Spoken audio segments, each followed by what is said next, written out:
This is the Cete Automotive, spelled C-E-T-E, active suspension control module for the Porsche Macan, and this is for any variant, the S, the Turbo, the GTS, that has air suspension.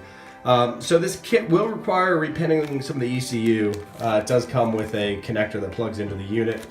So some electrical knowledge is going to be necessary. The controller itself is a nice metal box here, very well made and constructed and protected. So this plugs in, wired to the ECU, and there's an application, a mobile app for this. So on an iPad, iPhone, Android, you can control the ride height, front, rear. You can also put it in different modes. There's a lot of control. So there are some other units on the market that are plug and play that just allow you to kind of go up and down. This has a lot more advanced features, and obviously you can change it from your phone, so you don't have to get out and adjust anything. So in different drive modes like Sport Plus, you can have it default to certain modes. Again, this is the Cete Automotive active suspension controller for the Porsche Macan. This is made in Germany and available for all Macans with air suspension.